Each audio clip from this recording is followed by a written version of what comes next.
Kasih karunia dan damai sejahtera Allah Bapa kita dan anaknya Tuhan Yesus Kristus menyertai saudara. Amin. Shalom saudaraku yang terkasih, di dalam nama Tuhan Yesus Kristus senang bisa menyapa saudara di tempat saudara berada hari ini dalam dimensi yang berbeda tetapi dalam dunia yang sama. Sebagai insan yang diciptakan untuk Tuhan, sebelum melakukan rangkaian aktivitas kita pada hari ini, marilah kita mengawalinya dengan memuliakan Tuhan lewat pujian kita dan mendengarkan firman Tuhan.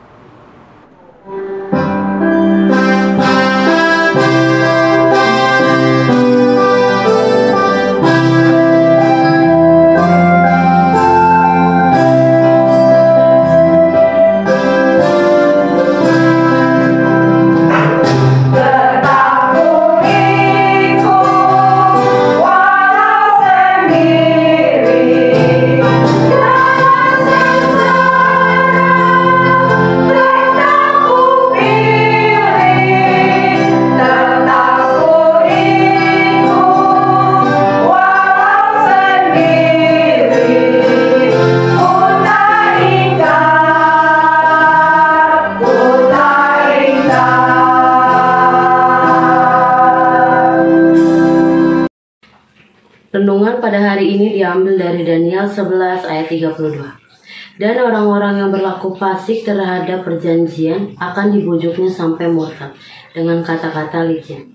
Tetapi umat yang mengenal Allahnya akan tetap kuat dan akan bertindak. Saudaraku yang terkasih di dalam nama Tuhan Yesus Kristus, kita boleh mengagumi sosok yang bernama Daniel. Tetapi sebenarnya kita boleh mempelajari latar belakangnya. Ada trauma yang besar yang dialami oleh Daniel. Jika saudara berada di posisi Daniel dengan trauma itu, apa yang saudara akan lakukan? Ketika saudara sungguh-sungguh beriman kepada Allah, tetapi bangsa saudara dihancurkan, saudara ikut terbuang, saudara mungkin akan berkata, saya trauma dengan ini semua, dan saya tidak mau tahu tentang persoalan Tuhan. Tetapi lihat apa yang dilakukan oleh Daniel. Dia tetap setia. Mengapa Daniel tetap setia? Karena ia mengetahui Allahnya. Dan itu menjadi persoalan bagi kita. Persoalan bagi kita adalah kita tidak mau tahu tentang Allah. Dan kita tidak mau mengenal Allah. Kemudian karena kita tidak mau tahu tentang Allah, ketika kita terjun kepada dunia, kita terkejut. Dan kemudian kita menjadi orang yang kebablasan. Kita tidak memiliki loyalitas yang tinggi.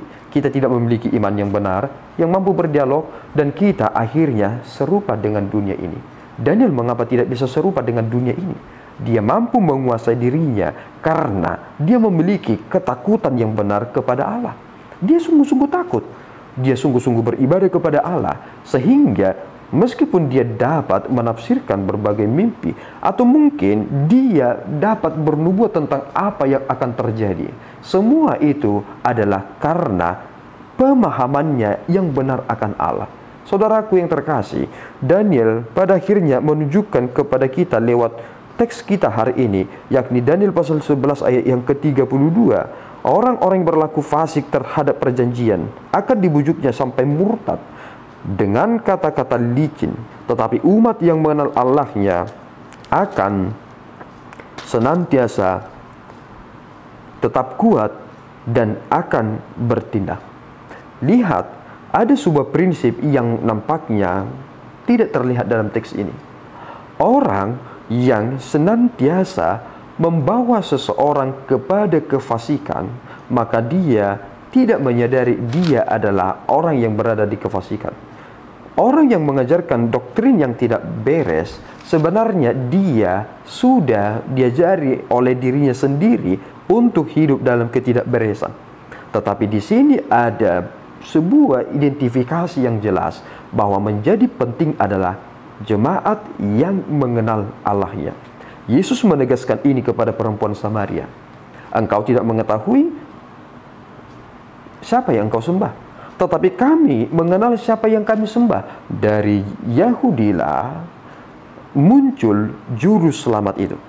Penarikan itu jelas, dan di sana tidak ada main-main. Itu adalah kebenaran yang tidak bisa dibantah.